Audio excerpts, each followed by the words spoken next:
یہ وہ عظیم بات ہے جو دنیا کے ہر نبی نے کہی ہے، ہر نبی نے بیان کی ہے، ہر ایک نبی نے.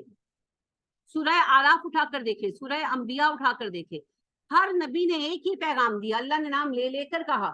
ہر نبی نے ایک ہی پیغام دیا اپنی قوم کو، اے میری قوم اللہ کی بندگی کرو اور اس کے ساتھ شریک نہ ہو. یا قوم اعبدوا اللہ، اے میری قوم اللہ کی بندگی کرو، ولا تشرکوا بہ شیئا، اس کے ساتھ کسی کو شریک نہ بناؤ. بس یہی پیغام ہے میرا، اسی بات کی دعوت دے رہا ہوں. یہی پیغام نوح علیہ السلام کا تھا، یہی پیغام صالح علیہ السلام کا تھا، یہی پیغام ہود علیہ السلام کا تھا، یہی لوط علیہ السلام کا تھا، یہی ابراہیم علیہ السلام کا تھا، یہی موسیٰ علیہ السلام کا تھا، یہی الیاس علیہ السلام کا تھا، یہی آگے چل کر عیسیٰ علیہ السلام اور یحییٰ اور زکریا علیہ السلام کا تھا، اور یہی ہمارے پیارے نبی حضرت محمد صلی اللہ علیہ وسلم کا پیغام ہے، اور یہی پیغام ہمارا ہے. اور بہت ہی سچی بات کہی تھی ورقہ بن نوفل نے کہ آج تک کوئی ایسا بندہ نہیں جو دنیا میں یہ بات لے کر اٹھے اور اس کی مخالفت نہ کی جائے. تو یہی پیغام ہے جی، یہی سارا جھگڑا اسی بات کا. باقی تو ساری اوپری باتیں ہیں، فیس کورنگ کے لیے نا بہانے بنائے ہوئے ہیں. اصل جھگڑا یہی ہے، اللہ کے بندے ہو یا مشرک ہو، موحد ہو یا مشرک، بس بحث یہی. باقی تو کہانیاں. تو اللہ سبحانہ و تعالیٰ کے سوا کوئی رب نہیں ہے. بحث یہ ہے، بحث یہ نہیں ہے کہ اللہ رب ہے. اللہ رب ہے یہ تو سبھی مانتے ہیں، یہ تو سبھی مانتے ہیں. آپ دیکھیے جی، فرعون بھی مانتے تھے کہ ایک رب اعلیٰ ہے، فرعون اس کا نمائندہ ہے. فرعون کا لفظی مطلب بھی نمائندے کا ہے. آپ دیکھیں ہندو بھی مانتے ہیں کائنات وشنو نے بنائی ہے. وشنو وہ ذات ہے جو کائنات کا بنانے والا اور اصل رب ہے. ٹھیک ہے، اور سب کچھ اسی کا ہے، کچھ بھی نہیں تھا. اچھا کانسیپٹ بھی آپ دیکھیں وہی ہے. پانی تھا، پانی پر تخت تھا وشنو کا. پھر وشنو نے جب کائنات بنانے کا ارادہ کیا، اب آگے کہانی پھر شروع ہوتی ہے. اس نے اپنے ایک بازو سے برہما کو پیدا کیا، ایک بازو سے شیو کو پیدا کیا. پھر برہما کو اس نے کہا تم دنیا پیدا کرو. پھر وہاں سے ساری آگے کہانی چلتی ہے. اینی ویز اب وہ کہتے ہیں کہ دونوں بازوؤں سے ایک سے شیو ایک سے برہما نکلے. تو وشنو کی تکمیل ہوتی ہے جب برہما اور شیو واپس جاتے ہیں. ٹھیک ہے، کیونکہ وہ وشنو کے باڈی سے نکلے. تو جب تینوں ملتے ہیں تو تکمیل ہوتی ہے وشنو کی. اور اس لیے کائنات کا بنانے والا تو دراصل ایک ہی ہے، لیکن اس ایک رب کے اندر تین ذاتیں ہیں، وشنو، شیو اور برہما. اس کو تری مورتی کا عقیدہ کہتے ہیں. کہانی رفلی وہ ہے، رفلی وہ ہے. اب آپ دیکھیں جو اصل ان کی بنی ہوتی ہے نا مورتیاں، ان کی تین شکلیں بنی ہوتی ہیں، تین طرف شکل بنی ہوتی ہے. ایک طرف برہما، ایک طرف شیو اور ایک طرف وشنو. وہ کہتے ہیں تینوں کے ملنے سے، دونوں کے واپس ضم ہونے سے وشنو کی تکمیل ہوتی ہے. رب وشنو ہے، اور جب کوئی مصیبت آتی ہے تو پوری کائنات کے جو دیوی دیوتا ہیں، وہ دیوی دیوتا کون ہیں؟ آپ ہندو اسکرپچر اٹھا کر پڑھ لیں. وہ کہتے ہیں جی دیوی دیوتا انسان تھے، پیدا ہوئے، لیکن وہ اتنے نیک رہے کہ پھر ان کو مختلف ڈیوٹیز دے دی گئی. تو کوئی بارشیں برسا رہا ہے، تو کوئی اولادیں دے رہا ہے، تو کوئی کچھ کر رہا ہے، وغیرہ وغیرہ. اور ان کو ہمیشہ کی زندگی دے دی گئی ہے. جب کوئی بڑا مسئلہ پیش آتا ہے تو سارے دیوی دیوتا رابطہ کرتے ہیں برہما سے، کیونکہ برہما ہے انچارج آف دا ورلڈ. پھر برہما جو ہے وہ وشنو سے رابطہ کرتے ہیں. پھر وشنو جو ہے وہ مسئلے کا حل بتاتے ہیں، یا پھر ان کے بقول وشنو پھر دنیا میں جنم لیتے ہیں. 8 جنم لے چکے ہیں، 9واں جنم لیں گے. یہ ان کا کانسیپٹ ہے. تو ایک رب کو تو وہ بھی مانتے ہیں نا، اصل کو ایک اصل طاقت ہے. سب نے جا کر وشنو کے اندر، جس کو وہ عام لفظوں میں ایشور بھی کہتے ہیں، تو وہ کہتے ہیں ایشور میں سب نے جا کر ضم ہو جائے. ایک جب وہ کہتے ہیں جب اینڈ آف ٹائم آئے گا نا، سب کچھ ایشور کی ذات سے نکلا، ایشور کی ذات میں سما جائے. بالکل مانتے ہیں، اور سب کچھ جا کر جو ہے سما جائے گا ایشور کے اندر. تو ایک رب کو تو وہ بھی مانتے ہیں، مگر ایک رب کے ساتھ پھر آگے شریک بناتے ہیں. اس لیے مشرک ہے، اس لیے مشرک. یہود ایک رب کو مانتے ہیں، اور ایک رب کو ماننے کے بعد پھر وہ بھی پیر بابوں کو مانتے ہیں. ہر ایک جو ان کا قبیلہ ہے، جو ان کے گروہ ہیں، ان کے اپنے اپنے